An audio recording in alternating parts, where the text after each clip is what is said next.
Today, in the series of COVID-19, which is brought to you by News Karnataka, V4 News, Global TV, Malnadu TV, Organ Donation India Foundation, and Gyan, our endeavor is to create the awareness about the subject of different impact of COVID-19. But before we will start today's program, I would like to give heartfelt tribute to the ace choreographer, Ms. Saroj Khan, who left us today morning. She was not only the ace choreographer of Bollywood, but she has taught she has started the distant education in 2008, while she was doing the show Nachle Ve with Saroj Khan on NDTV. And that's what the starting of the distance education. And lakhs of youngsters, even the elderly people, learned the dancing steps from her on the distant education. And she was the legendary, and she has changed the Indian weddings scenario totally, especially the Sangeet and the Mehendi with her well-known movies like Hum Aapke Hain Kaun and Dilwale Dulhaniya Le Jayenge. So our tributes to her. And now we would like to start our today's program, that is the COVID-19 Emergence of Online Education.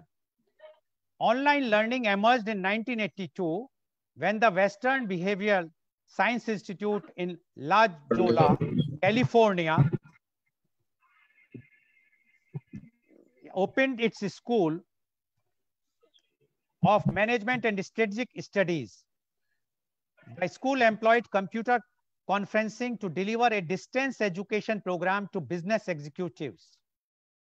In 1989, the University of Phoenix began offering education programs through the internet. In 1993, with the debut of the first internet web browser created by the University of Illinois, online learning began to flourish. In 1998, the first fully online program started by New York University. In 2000, only 8% of students were enrolled in an online course. But by 2008, enrollment had increased to 20%. By 2013, nearly 30% of all post-secondary students were enrolled in some kind of distant education course. In 2020, the global coronavirus pandemic prompted many universities to hastily transition to online learning in lieu of holding classes in person. The COVID-19 has resulted in schools shut all across the world. Globally, over 1.2 billion children are out of the classroom. As a result, education has changed dramatically with the distinct rise of e-learning, whereby teaching is undertaking. And today, to discuss on this, we have a very elite panel with us. I would like to introduce my first guest. He is Father Robbie Kanchanchira, CMI. He is an NGO representative of United Nations. Father Robbie is the director of Chavra Cultural Center. Father Robbie is a postgraduate in English literature from MG University, Kottayam. He completed MPhil and is currently pursuing his PhD in English literature. Father Robbie has always been involved with the needs of communities, taking a keen interest in issues faced by the young and young at heart. Father Robbie is very active in the socio-cultural sphere and cares for the needy remotely and on digital platforms. Father Robbie holds the position of Secretary General of World Fellowship of Inter-Religious Councils, WFIRC.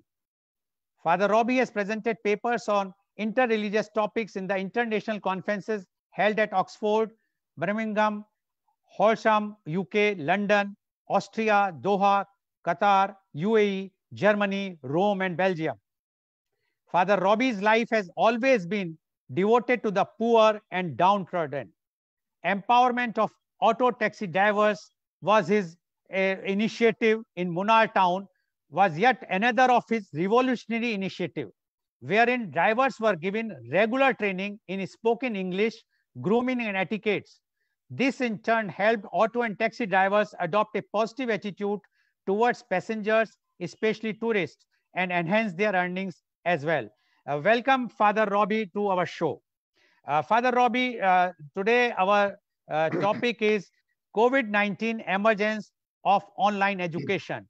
You are doing lots of work socially as well as you are also doing digitally. So we would like to know from you, COVID-19 emergence of online education. Father Robbie, please. Good morning to all of you, especially my dear Lal Goyalji and all my dear panelists and all those who are viewing this show in online.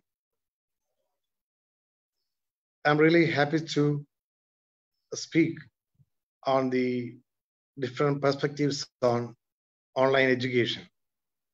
Since our culture center, Chavara Culture Center, has already done this webinar on same topic with almost all the vice chancellors of Kerala and the different educationalists and students and teachers of different schools. See, I'm just summarizing the suggestions from the part of their vice chancellors and other teachers also. The first observation is that we have to accept the changes. The changes are always in front of us, and we must be always ready to accept changes. Otherwise, changes will change ourselves. There is no other way we cannot deny the changes. See, the circumstances, the present scenario demands certain changes in our day-to-day educational activities and the way of doing these educations. And these unavoidable circumstances compels us to follow online education. And online education is always improvising. And students are open to learn different pattern of learning, different materials. Not only one particular teacher is teaching, not only one particular subject is being learned. They can be attributed to so many other teachers, videos, or international or national level inputs they can give through this online education. And parents, in a positive manner, the involvement of parents also is increasing, because while a boy or girl is in his or her online education, one of the parents must be there with him. Otherwise, he may deviate or she may deviate from the lessons. And many teachers and even some vice chancellors pointed out that in online education, we may lose certain things. One is the socialization part.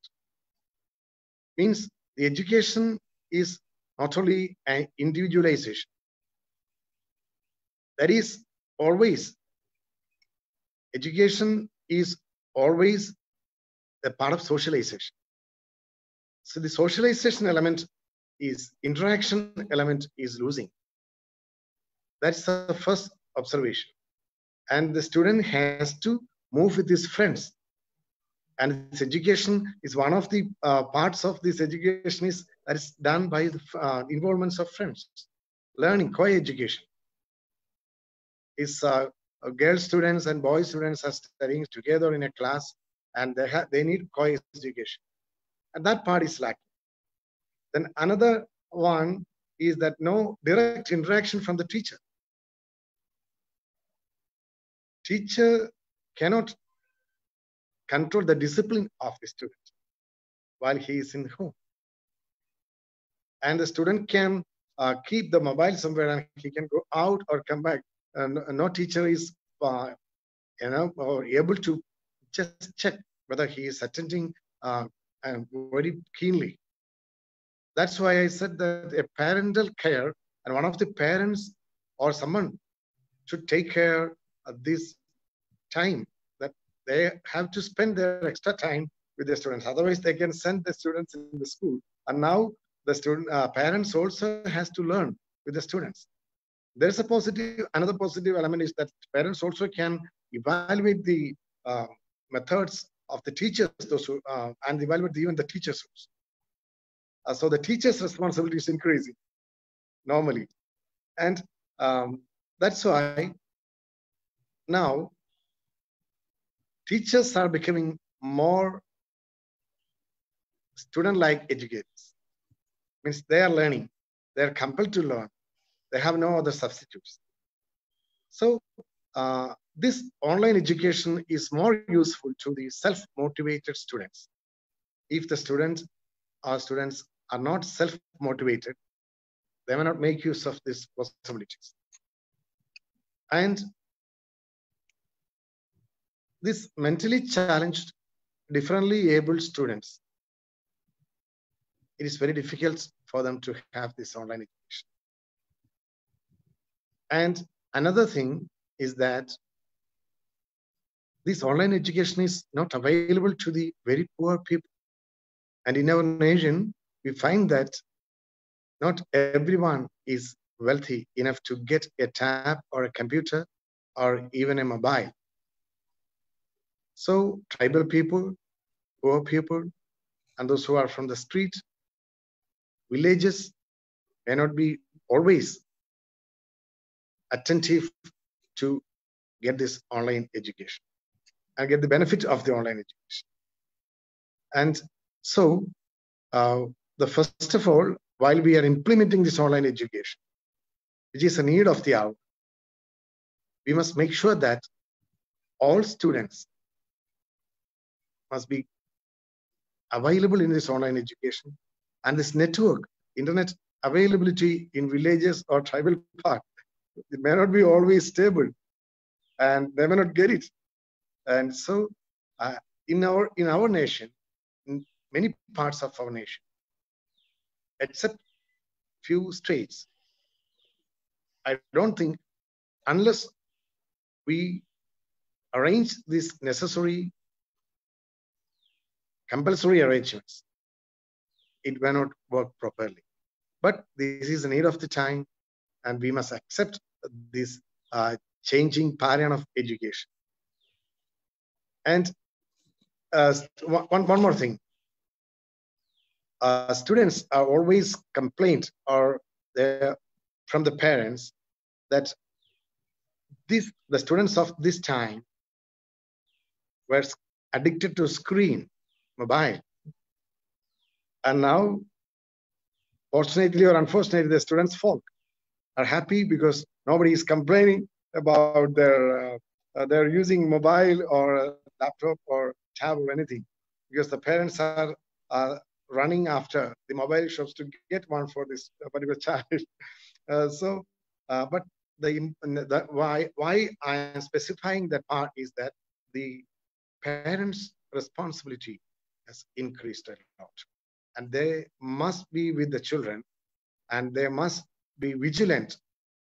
This option is not to be misused by the students. So in the first part, I must conclude with these points, and I have to listen the other panelists also. Thank you, Father, for giving that this should not be misused. And you have also said very clearly that everyone cannot afford to have the laptops or the tabs or the smartphone. But you said this is the need of the hour. And you have also mentioned that it's very difficult for those who are disabled or who cannot have that ability which other children are having. Now, I would like to go to our next guest. She is Dr. Anita Singh. Dr. Singh is the director of Saraswati College of Professional Studies, Ghaziabad. Dr. Singh graduated from Pune University as BSc Honors Chemistry and topped the university. She did her graduation in education, B.Ed, with distinctions from the same university. She did her post-graduation in history and also in education. She did her MPhil education. She was conferred with doctoral degree in education by Chaudhry Charan Singh University in Meerut. She started her career as a teacher at St. Patrick's Convent School, Agra, where she did her schooling.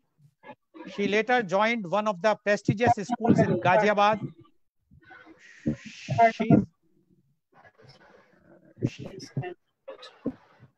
She's the member of various educational bodies in the country and extends her quality inputs to various colleges, schools, and government bodies. Has been closely associated with Meta I Technologies Private Limited, Bangalore, for developing their question bank on B.Ed and M.Ed programs. She has been a proud recipient of Women Leader in India Awards 2011 in the category of education.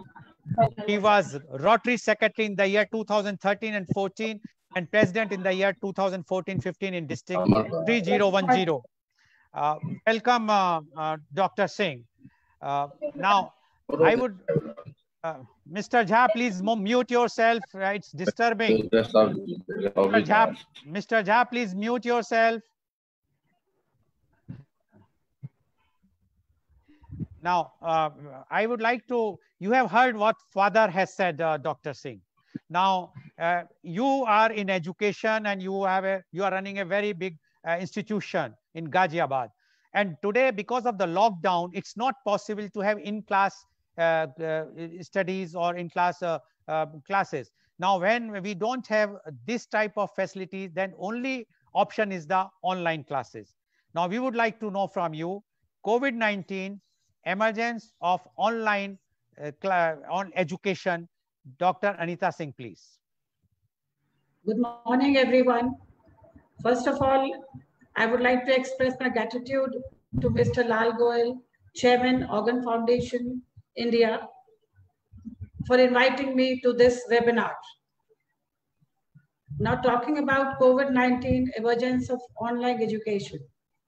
Online education has always existed, even before COVID-19. But in India, it was in a very limited way. COVID-19 affected us so badly that we found 1.2 million students across the globe in 186 countries outside their classrooms. Even in India, according to the UNESCO survey, 32 crore students were in their homes. All students, right from KG to PG, they were all affected. For some time, education was stopped. But yes, it again leaped back with leaps and bounds, blossomed and flourished like never before. We saw a sea change in the education scenario all over the world and also in India. It looked like the online education unlocked the education for us during the lockdown period. Education transformed from paper to pixel. And I say this because in India, we have a very visionary Prime Minister. Because in 2014, the government had already launched the National Literacy Mission. And in 2017, when during the launch of Supreme Court digital filing, I want to repeat the quote of the Prime Minister. He said, IT plus IT is equal to IT, which means information technology plus Indian talent is equal to India tomorrow. That was a great message to we all Indians in 2017. We all got motivated. We all woke up and started training all the faculties and making students aware of the importance of technology far and wide in India, especially in the major cities and the towns of India. In 2018, the government started the Pradhan Mantri Gramin Digital Sakshat Abhiyan. This made education spread further in the interiors, and this was a great gateway to learning.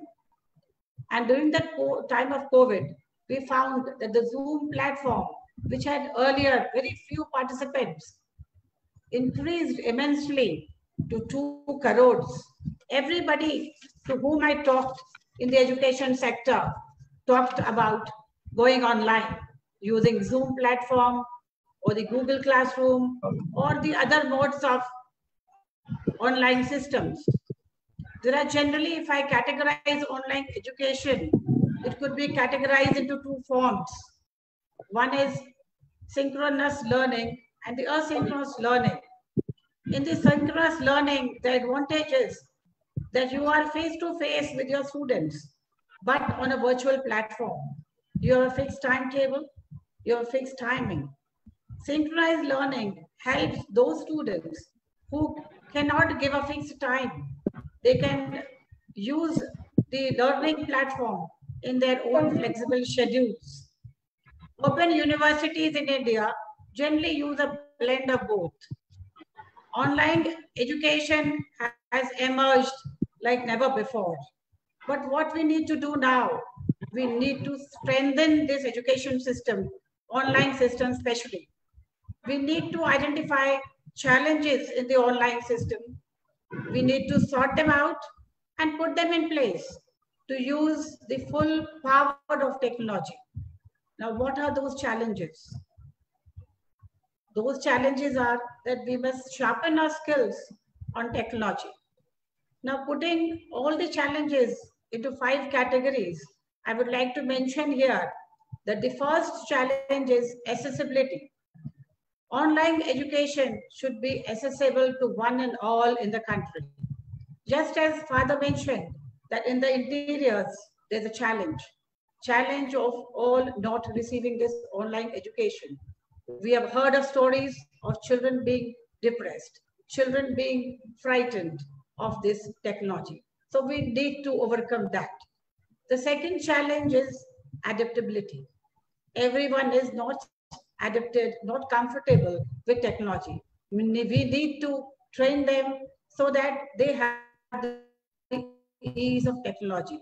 The education sector, namely the faculties, the teachers, and in turn the students. The third challenge is equity. There should be an equality of education to one and all throughout the country. We need to understand that there are areas where there are no mobiles, no networks, no computers. What do we do about it? Herein, we can ask the people at the Grameen level to share, to allow students in a particular area in social distancing to make use of these technologies. Then comes quality. We are all using the technology, but do we still have the quality? Quality can be in the form of infrastructure. It can be in the form of well-trained people in technology. I think we have few. We need to increase that. And the last factor, last challenging factor is accountability. We have to create a system, if we are going to use the online platform, that everyone should be accountable for what they are doing on the online platform. Because online platform is somewhere where everybody is watching you. Like today, there are about lakhs of people watching us. So we have to be very sure that when we use the online platform, we cannot go wrong. So we need accountability in that sector. These are the 5 major challenges we face regarding technology. And in the end, I would like to say that once the COVID problem is over, online education is here to stay. And we would be using a blend of both, face-to-face mode as well as the online platform. And these 2 modes would help us to, because today with online platform, we can get the best of teachers all over the world to address our students. Even in the interior, the villages and the areas which are far beyond our reach, even there, technology can help us for students to learn from the best in the world. Thank you, everyone. Thank you, Dr. Singh. Technology will help us to that everyone can learn. And you have mentioned very clearly about the Honorable Prime Minister's vision, IT plus IT is equal to IT. Now, and you have also mentioned about the challenges this online education has to face. And we have to accept those challenges, and we have to improve and see to it that online education can be promoted properly, equally to everyone. Now, I would like to go to our next guest. He's Advocate S. Jayasuriyan. Advocate Jayasuriyan is the chairman of WinWorld Foundation, Kochayam. He is former vice chairman of Indian Rubber Board, state president of Kisan Morcha, Kerala, guest faculty member, counseling of Mahatma Gandhi University, national trainer of Rashtriya Seva Bharati. He delivered more than 9,000 speeches all over the world, conducted more than 3,200 training programs all over the world, educational and family counselor, published more than 600 articles. He is a member of Kerala Management Association. WinWorld Foundation is providing civil service coaching, career mapping, career counseling, innate core area aptitude test, trainers training, management training, family counseling, crisis management, educational training, and parental training. Welcome, Advocate Jayasuriyan, on this show. Now, you have heard what earlier panelist Father Robbie and Dr. Singh has mentioned. Father Robbie said that there are lots of difficulties as far as the online education is concerned, because many villages we don't have proper internet connection. We are not technology that much advanced, as well as the poverty is there. So basically, we cannot afford, many of the students, families cannot afford to have laptop and tab or the mobile phone. And Dr. Singh has mentioned about the vision of our Prime Minister, as well as the challenges which online education has to face. But both of them feel that this is the need of the hour, and there is no other option except to accept it. Now, we would like to know from you, COVID-19, emergence of online education. Advocate S. Jayasuriyan, please. First of all, I thank you, Lal Goyalji, to invite me in this platform. And also, I salute the Father Robbie and Dr. Singh and other participants of this meeting. Now, today we are discussing an important topic, emergence of online education. Father already mentioned this is the need of the hour. And also, Dr. Singh explains the hurdles, challenges, and the remedies. Anyway, the online education is a way of future education, because we have no other alternative for the next, at least for the next half an year. After that, we can convert to our conventional way.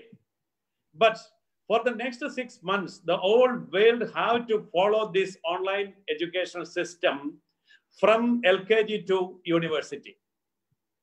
So we have to cope up with it.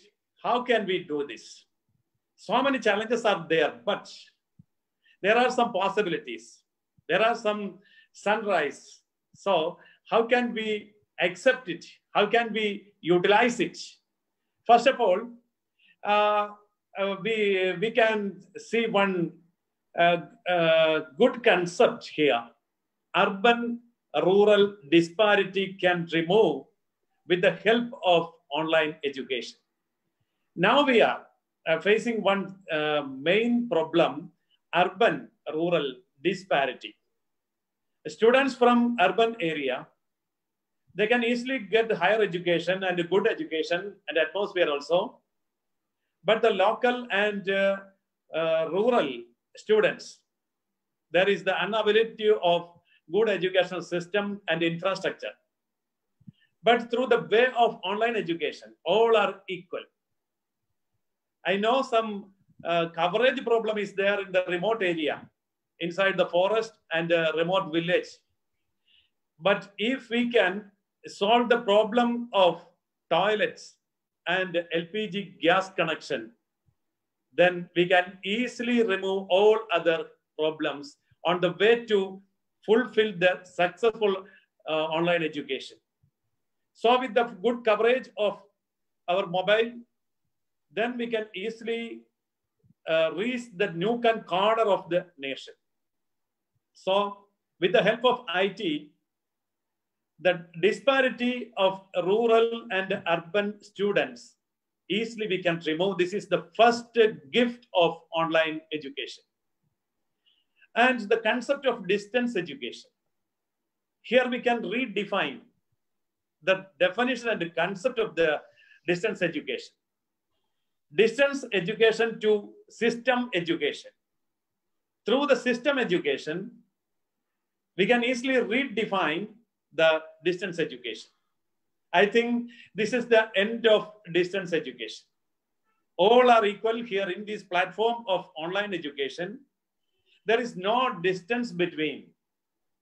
So this is a golden opportunity to change our scenario, our educational scenario.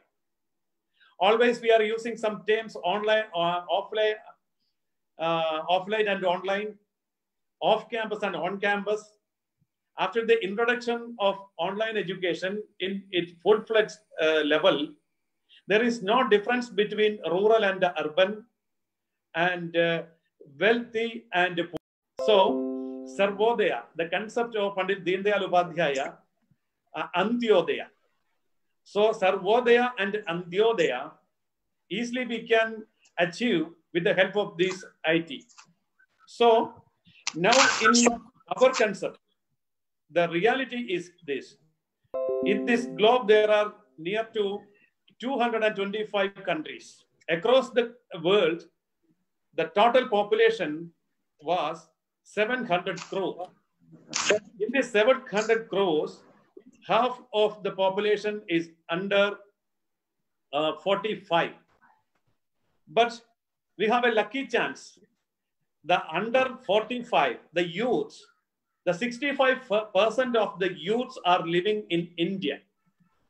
And the computer literacy, 40% of the literate, computer literacy people, they are living in India.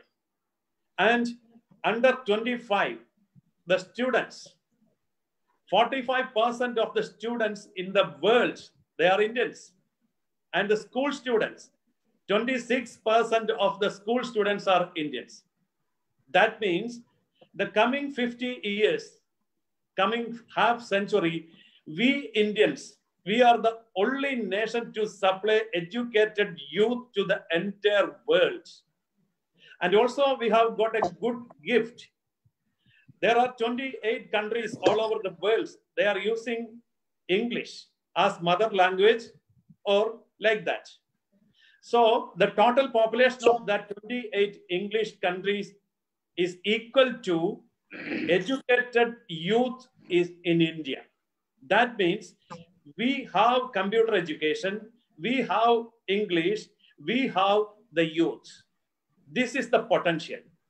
With this potential, we can easily overcome all our bondages, hurdles, minus points. And also at the same time, we can conquer the world in a good sense. With education, with technology, with distance education and online education, we can lead the world within 10 years.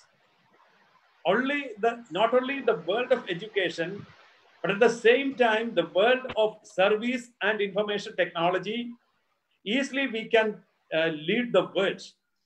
Especially we know the present scenario, present situation between India and China and between the China and the entire world. So we can easily catch the opportunity. So this is a gateway. This is the gateway to our world leadership through the online education. So through the online education, once more, India become the father of the world.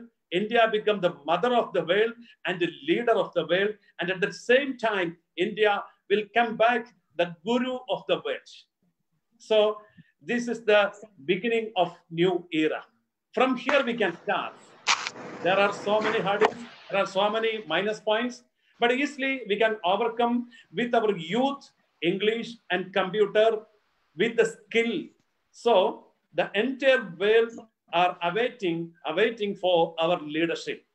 So this much is our main point in the first phase. Thank you. Okay, the entire world is awaiting for our leadership because of the education and especially the online education, according to Advocate Jaisurian. And you have also mentioned that now, because of the online education, there is no distance. Everyone can see what's happening anywhere in the world.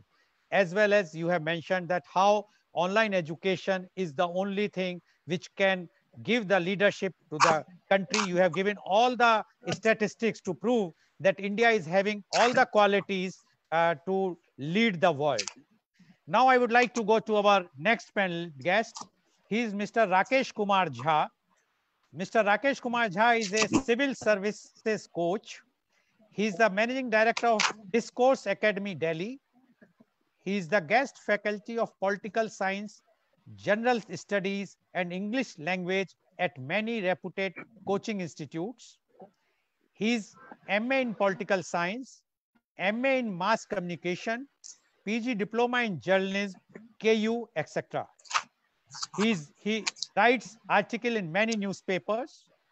He is also host and moderates seminars organized by Government of India. Welcome, Mr. Jha, on this show. Now, I don't know whether you have heard other panelists or not, but I will just summarize that the father, Robbie, has mentioned that in India, online education is the need of the hour, but there are hurdles because we don't have the infrastructure, plus the many students and is not having that much money to purchase a laptop or a tab or a mobile phone. Dr. Singh has mentioned about the famous saying of our Prime Minister, Honorable Prime Minister, that IT plus IT is equal to IT, as well as she has mentioned about the challenges which online education has to face. And Advocate Jaisurian has summarized that in India, we have all the qualities to lead the world because of this opportunity of online education. Now, we would like to know from you, COVID-19, emergence of online education. Mr. Rakesh Kumar Jha, please. Yeah, good morning to everyone. This is really very tough time for all of us, but as far as education is concerned, that we have to understand. Are you listening my voice? Yes, we are listening. Yeah. So the point is that we should be very much optimistic because you know that India caters a lot of young population among the all nations on the earth. So I think there is a problem uh, with the students that socio-economic condition is there. But what I feel that with the COVID-19 blessing in disguise, I call it, that a lot of students are getting education through mobile phone, laptop phone, and it really of things, their energy, time, money, everything. So I feel that it should be continued all the time. And right now we are guiding UPPCS candidates through our mobile. So they are very much happy because you see, there are two classes of the student. The first one who really matures, like graduates and postgraduates, and some of them are like, school goers. So they do have some difficulties with the system, with the in technology. But as far as UG courses are concerned, PG courses and competitions are concerned, they are very much, they are very much well versed with this thing.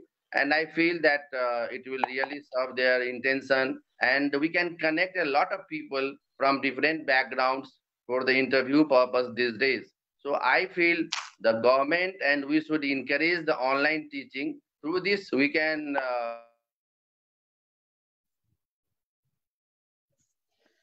I think we have lost you, Mr. Jha. So you are advocating about the online education, and this is the problem with the online education. So now I would like to go to the father, Robbie. Father Robbie, my question to you is, will the relationship between teachers and students change if teaching is provided on a digital platform? It is very difficult, Lal ji, and this online education is not able to improve the teacher-student relationship, because we have a tradition that we learn from the face of your teacher. Looking at the face of the teacher has to teach a lot to the children, and learning from the mouth of the teacher. And this face-to-face relationship has a lot to teach the students, and even the socialization part and the personality development, the character formation, and all these things are lacking in online education. We have the merit that we have an online platform from wherever we get this knowledge part. That's an advantageous part. Otherwise, this character formation, personality development, individual care, attendance, and everything, correction, personal corrections, notes corrections, and all other things are not possible in this online education. Okay. Thank you, Father, for giving a very clear answer of the question. Now I would like to go to Dr. Singh. Dr. Singh, you have done a B.Ed and you have done the PhD in education. So basically, you know that the teachers, to train the teachers. Now the thing is very clearly, how can the teachers adapt to this new way of giving instructions? Because till now in India, we have in-class studies, and to come on online immediately and during this, after this COVID-19, it's not that easy that every teacher can adapt these things. What is your view about this? How can the teachers adapt to this new way of giving instructions? Dr. Singh, please. Please unmute yourself, Dr. Singh. Please unmute. Yes. Yes, I would explain this particular question by telling you what we did in our institute during the time of COVID. It was during the time in December that we became aware of the COVID situation. And we invited a guest speaker in a college who talked to us about the COVID, how it is affecting China and what all is happening there, and what are the precautions, etc. we need to take. At that time, we became aware of something disturbing. We became Mr. aware Jha, please keep of the fact that we need to do something. Mr. Jha, please mute yourself till the time your turn will come. Please mute. It is disturbing. Yes, yes, Dr. Singh. Immediately, in our campus, principal and we all together, we immediately trained our faculties on the Google, Forms and the Google Classroom and the Zoom, and all these features were explained to them very well. And when the lockdown happened, we had already started with our online system immediately. Whatever curriculum or syllabus was left over, the faculty started addressing the students on the online platform. We were, following the mentorship program. Every faculty had their own group of students whom they were teaching. And that particular group, they were able to teach very well. And surprisingly, we had great attendance. And let me tell you, we were about to conduct the pre-university exams in our institute, which we could not because of the COVID. And we went on to the Google platform to conduct it. And surprisingly, we found that we had about 98% attendance in the first mock examination, objective examination that we conducted on this platform. And even during the lockdown, there were some of the areas where the faculty needed training. We were able to do that training online on this same platform that we have. This is what technology gives us, that we can do everything, except that, just as Father mentioned, that the free flow of open discussion or debates and eye-to-eye contact cannot be there to that extent. But yes, we definitely can utilize this tool to continue the education program till things come back to the normal. Okay, thank you, Dr. Singh, that we can continue this online program till the things will come to normal. Now, my question to Advocate Jayasuriyan is, will online education reduce the cost of education and be more affordable during the pandemic? Yes, sure, exactly. Because it is very cheap. Even though we can, if we are willing, we can give it freely. So this is the chance to cut down the expense of our education at the level of university to school level. So the poor, even the poor also afford any level of education in from his level. So this is the golden opportunity to cut down the expenditure of our education. And also, this is another chance. Another chance is the mentoring. Because in schools and colleges, there is a limited time.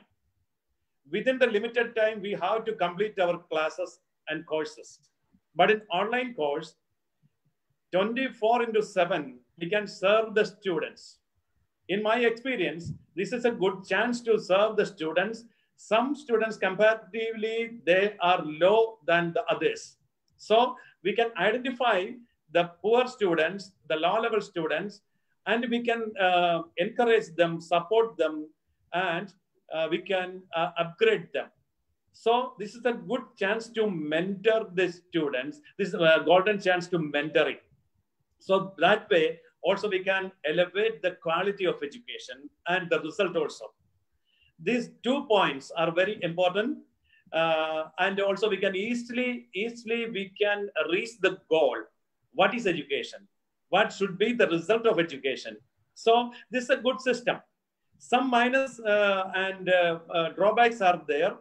That is the drawback of our IT system. If we are ready to increase the quality of the IT technology, we can easily read the face and eyes of the students. So with the enhancement of technology, we can easily achieve the face-to-face contact and eye-to-eye contact also. And especially we can identify their sound with the help of some applications and our internet.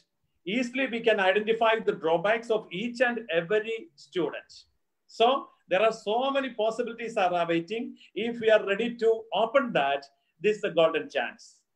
Okay, this is a golden chance as per Advocate Jayasuriyan. And you have also mentioned that, yes, the fees can be reduced, and because there is no that much expenses. But I have done a program earlier on this education and the schools, and they said that fees cannot be reduced because the salary to the teachers, the staff, and the maintenance of the building, the rent, or whatnot, and everything will remain same except a few things which has to be which can be reduced. Otherwise, no expense will be reduced.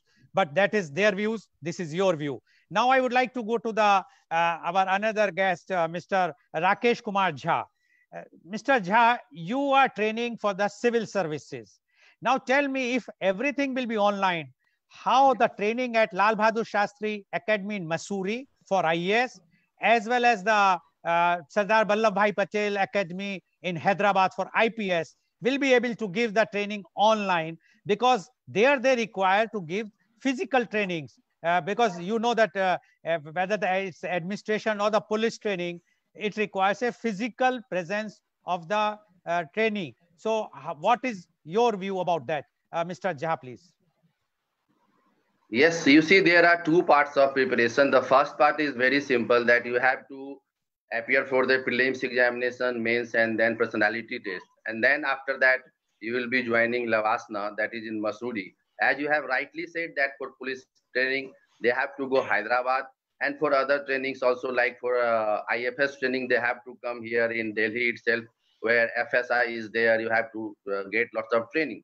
So definitely, yes, I can say that you see for preparations part of view, that any student from any part of the country can do preparations with the online system, online support.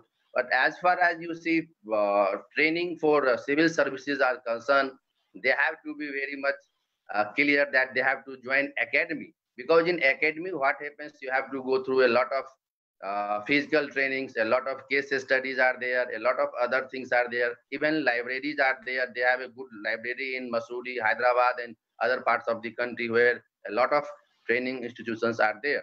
So I mean that for preparation parts of view, whether they are UG, PG students, university students, even now school students have started up these things, that from 10th onward they have to go for NCRT books, for Hindu paper news readings. So I mean, yes, through online we can just make an awareness program, make them good materials, notes. But as far as after selection, they have to definitely go for different respective institutions for a better performance, for better knowledge, for better exposure, and that can be done, sir. Okay, thank you, Mr. Jha, for giving the detailed yes, for the preparation for the civil services, online training can be given, but for once they will be selected, they have to go and join the academy physically, and that's why the only online education system is not possible. Even if we will go see the medical, if we see the engineering, there the would-be doctor has to perform the surgery. They have to learn all these things practically. It is not possible online. They cannot have the full laboratory in their home. And similarly for the engineer, they require to do the practicals. So there are yes, for initial stages or the we can have, but there are so many places where we require not only the online education, but we require the physical education. Now I would like to know from Father Robbie your suggestions to the government and advice to the public on this subject. First of all, let us be part of solutions, not of the problems. That's my first concern. There are problems, but we must be the part of solutions. The solutions must emerge from the problems itself. But we cannot dream for a long time, and it would happen like this. If we have that kind of facilities, it would be easy for us to establish all these things like that. That's dream. Speculations and dreams may not be always practical. So we must be always part of these solutions, and the governments. This is a temporary possibility. I mean, it will change. We expect that this period of Corona and COVID-19 will change after a few months or even 1 year. We expect like that. And see, till that time, it's a temporary arrangements. And we have to face this time. We have to stand together, irrespective of political or religious perspectives, and move all these things and be as a citizen of one nation. Be as a citizen of one nation. We must be always stand for others. Means we must be always very careful. Our social responsibility must be energized. And as Advocate Jayasurya said that in our Kerala, I have seen every day in newspapers, we have seen that so many organizations are donating laptops and tabs and mobiles to the children, and the social responsibility is already energized. And I don't find in other village areas of other states it's possible. But the government must see to that. Those students, those who do not have this laptop, or even the companies, mobile companies, must reduce its rate, and they have to produce the material with the low rate or affordable rate of the children and make it available to the public. means those who are needy children. And these applications which can be used for this face-to-face transactions or all these things, I don't know whether it is possible now or anything, any other way. But the teacher, students can see the teacher. The parents must be, parents must make sure that students are in front of the computer and they are watching teachers. That's the responsibility of parents. That's why I said that parents' responsibility has already increased. They have to spend a lot of time with the children, and they have to make sure that the children must pertaining with this materials are given by the teachers. They are following the teachers. That must be assured. That must be assured. And so the importance of being with the children might be the relationship with the parents and children is increasing day by day now, because they are with the children and the homely atmosphere is more smooth, and maybe the other way also it may happen. But the children and the parents, they are together in their home now. They may not have friends with them now, but the parents must be more friendly with their children. And they have to find a little more time with play, and they have to encourage the children to open themselves, to speak themselves. And so the house, house must be the, since it is the first school and now it's original school now, means the students are with their parents. They should find the time to play with the children and open up with the parents. Otherwise, the emotional equity may not be stable after a long time of this online education. So that's my conclusion. So let us be the part of solutions, not of the problems. Okay, thank you. Thank you, Father, for giving that we should be part of solutions, not the problems. And you have suggested to the government as well as to the public that they should encourage and give, donate those laptops or mobile phones to those who are needy. And you have also appealed to the mobile manufacturing companies to reduce the rates so that needy students can take the advantage of that. And you have given the advice to the public that the parents should be there when the online teaching is going on and see to it that the student is watching carefully and following what the teacher is teaching. Thank you very much, Father, for giving your suggestion. Now, Dr. Singh, what are your suggestions to the government and advice to the public? So, first of all, I would like to say that the government framed the national education policy much before the impact of COVID-19.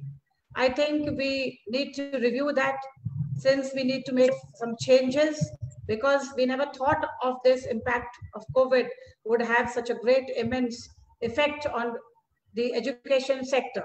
That is the first suggestion to the government. Second, improvement of the infrastructure, especially in the remote and the village sector. We need to increase the fiber optic networking so that they have a free flow of internet usage without any interruption. Then we need the best teachers and faculties in the rural area. The online platform can immensely help us in this regard. We can, on the online platform, teach the rural students through this platform. Secondly, what we can do is that the local body, that is the Gram Panchayat, can be made responsible for the education sector in their area. Children can, with social distancing, those who do not have laptops, mobiles, or other gadgets for online education, they can share and they can have this facility even during the time of COVID. Now, to the public sector, what is most important in the public sector, as Father said, the parent community. Now today, all the students are with their parents. Most of the time they are spending with them.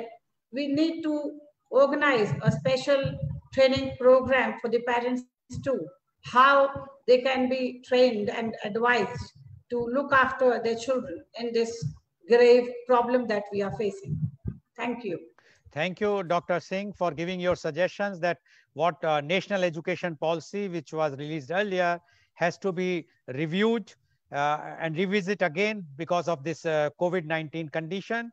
And you have also suggested that the Gram Panchayat should organize with keeping the social distancing in mind, the students who doesn't have the mobiles or laptop, and so that they can get the advantage of the online education. And to the public, you have mentioned that training for the parents are required so that they will understand how to keep their children intact in this COVID-19 position.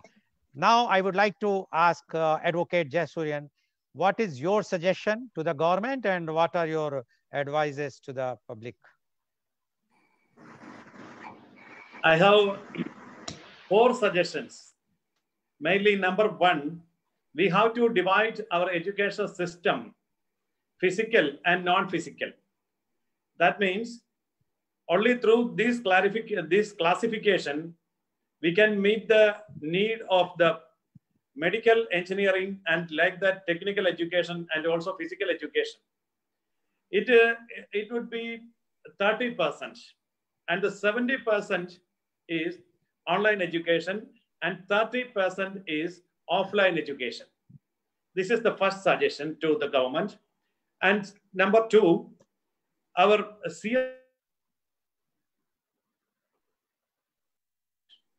with the help of our government, we can channelize, with the help of our government, we can channelize the CSR fund to the betterment and development of online education.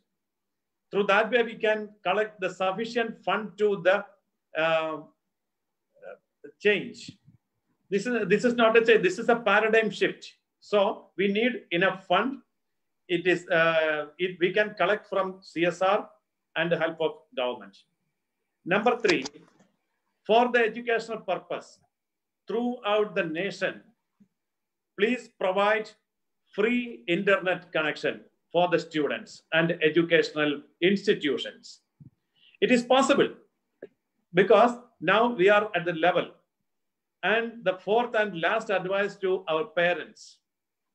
Parents, please advise their students, their children. These are the changes of educational system. Time by time, always we adopt and accept and receive the system changes. From the last 1,000 years back, it was not the education system. And after centuries and centuries, there are so many changes has happened. Now, this is the change. This is the time. So according to the modern time, we have to adopt, accept, receive the change. So don't afraid. This is the advice to our parents. Only this, my sir. Okay, thank you, Advocate Jaisurian, for giving your suggestion. Now, you have given one suggestion about the CSR fund. In my earlier program, one of the school CEO, she mentioned that the CSR funds are now going only to the PM Cares Fund. And so the schools are not getting any CSR funds. I'm sure that you can appeal to the Honorable Prime Minister to release those funds from PM Care funds, because the CSR, all the corporates are releasing those funds to the PM Care funds, as there will lots of relaxations are there. So I'm sure that the Honorable PM will definitely listen what you have, your suggestion is. And your advice which you have given to the, and the other suggestion which you have given is a very good suggestion, that for the students and for the educational institutions, the internet facility should be made free. Let's hope that the government will also listen this suggestion of yours and accept it. And your advice to the public and the parents are that the changes are always happen. It's inevitable. So please don't be panic. Don't be afraid, and advise your children that it is no problem. You go ahead and take the education online. Now, Mr. Jha, what is your suggestion? What are your suggestions to the government and advice to the public? Yes, sir. Very simple. You see, we have to be very much optimistic for this all thing. What I feel, that there are two suggestions from my side. One is theoretically, another is practically. What is happening in our country, that lots of theories and ephemeral talks are there, like preachings and like statements are making by, because practically you see that after 70 years, we have not received a lot of quality education in our country. What is the problem? So that we have to all, being an intellectuals of the part of civil society, who have to think that even a lot of schools are there in the remote areas by the government or even by the corporates. They are not up to the mark, I am sorry to say, because we these days what we are doing, we are interviewing a lot of persons from different backgrounds. Some of them are from rural, urban, and good schools like these things and all. But they have a lot of difficulties in expressing, in writing, and all these things.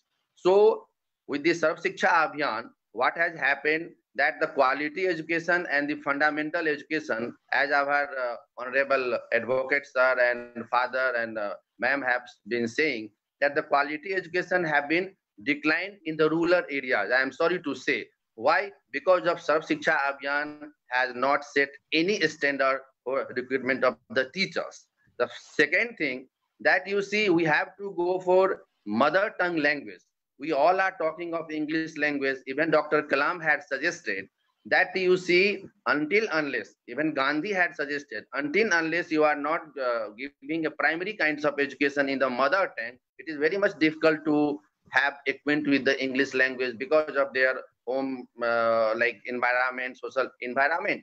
So government has to, my suggestion is very simple, that government has to make some kinds of software for the primary educations in their vernacular language. And secondly, that government is already doing that. ISRO is giving free education, NCERT is giving free education. There are a lot of private sites, even like the people, they are giving a lot of kinds of free education. That is the part of our constitution also. And even Finland has given free internet service, as advocate was saying, that that is the developed countries. But in our country, what is have or have not, that we have to see all these modalities and formalities. But above all, that what Gandhi used to say, Kalam used to say, Einstein used to say, that don't ask that what the country has done for yourself. You have to ask that what you have done for the sake of country. Suppose everyone comes from village, they study, they try to learn a lot of things, and then they do service. So we have to do the service in the form of charity, in the form of professionalism, in the form of any kinds of professional skills. That will be the, I think, the greatest contribution to the society. And government has to think practically, because you see, at panchayat level, definitely we can have our have a lot of technology. We can put the panchayat levels and all. Moreover, the parents should be also aware that these are the facilities. You can send your ward or students to a particular center, so that they can earn a lot of things. And that way, it will be a kind of inclusive growth, inclusive education, the quality education. Moreover, our government should also think of one nation, one education. Because you see, there are a lot of boards are there. 29, 20, 30, 34 boards are there. So what is the point of that? Once you are going for the natural science, the natural science is same for across the nature. It is the truth. The same way social science. Our maybe one paper should be related of a particular state, culture, religion and all, but that must be a different thing. But this social science, our history is common, lots of things are common, and particularly universal science is very much common. So government has to make a kind of one nation, one policy, so that any student can learn from the other parts. Moreover, I am also suggesting one suggestion, that lots of retired persons, like in France it is happening. Suppose anyone who has retired from a post, maybe Sridharan sir is from Metro, maybe a father is there, maybe Dr. Anand Bose sir is there, maybe even Mr. Goyal is there. So the person who are more than 60 years, they have a kind of a lot of experiences, vast experiences. So government has to connect with all of them, and that quality education, that guidance could be available free of cost for the rural people, for the urban people, so that this rural and urban divide would be lessened, and moreover they could have a lot of inspiration, lot of experiences. And government should set up library at every panchayat level. Maybe in Kerala it is happening, maybe in other parts, particularly in the Andhra Pradesh, you see a lot of library and lot of things are there. But what is happening in northern part of the Bihar? So government has to take initiative. Mental food, we all are talking of gehu, chal, dawal, chapati, but why we are not talking of library? The library setup should be there. Until unless we are not giving good books, online education is not going to be successful. So books are there, as Mr. Goel has rightly said, that this is very much important, that the prayogshala laboratory should be there. Until unless laboratory is not there, I mean library is not there, how anyone can acquaint with the knowledge? You can only throw insight, you can only share your experiences, you can only share your philosophy, your excellence.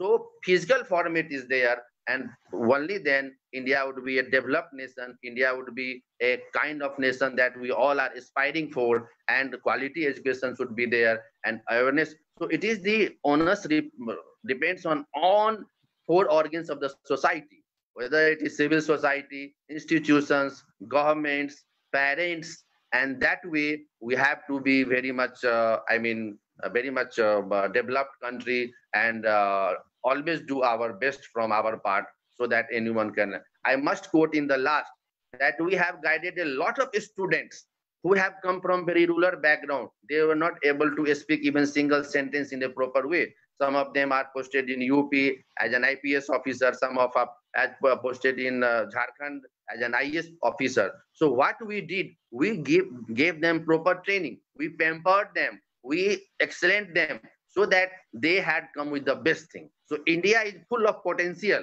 My concern is very simple, that India is a very fertile country in every respect, full of potential people are there. Students, as Rabindranath Tagore used to say, that if you have lost one child, you have lost one good human person in the society. So every individual, every society is a very unique part of the society or the country. So we have to be very respectful for them, and we give them maximum opportunity, whether it is in terms of online, offline, library, governments, non-government, CSR, or any kinds of thing. So that's my concern, that's my suggestion for everyone, not for only government. Yes, sir, please. Thank you, Mr. Jha, for giving so many suggestions, although your suggestions are centered for the quality of education. Because according to you, the government has done about the Sarv Shiksha Abhiyan, but the quality of education is lacking because of the not properly trained staff, or the teachers are been appointed, and that's why the quality of the our students of the in different class. Plus, you have also suggested that there should be a one nation, one education policy. Although there are lots of hurdles, because we are such a country where lots of languages are there, caste, creed. So we have lots of reservations for that, but let's see if it is possible. Yes, you rightly said, when many things can happen, why not one nation, one education can't be happen. Let's hope for the best. So today you have seen that how the leaders and the experts of the field on the education have mentioned about the emergence of online education. They have given plus and minus points of both the things. They have said that because right now the time, there's a need, the need of that time is the online education. So we have to, and it's a temporary phase, but definitely in the future also we can use both the things, online and offline education. But right now it's not possible. And recently even the IIT Mumbai has declared that full year will be only online education. And they have appealed to the public to donate generously for the laptops and other equipments to the students. So I'm sure that this appeal should go to everyone, and everyone should consider that the educational institutions are very, very important. After all, educated student is our future. They are the future of the nation. Today's the program has been live telecasted by V4 News, News Karnataka, Global TV, Malnadu TV, as well as it was live telecast on Facebook and YouTube. And tomorrow again, we are coming out with a unique thing, because till now we are taking the sectors where like education, health, police force, etc. But tomorrow, we are going to assess our own role. That is the COVID-19 role of media.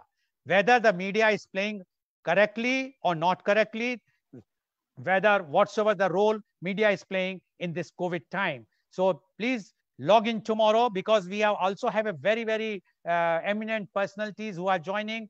Dr. Mukesh Sharma, Mr. Jyoti Venkatraman, Mr. Shajan Kumar, Dr. Dinesh Shetty will be on our panel. So tomorrow at 11 a.m., please join our program. And thank you very much to all of you. Thank you, Father Robbie. Thank you, Dr. Singh. Thank you, Advocate Jasoyan. And thank you, Mr. Jha, for joining the program and giving your valued views. Thank you very much. Thank you, LG, and thank you all the panelists. Thanks for inviting me for this.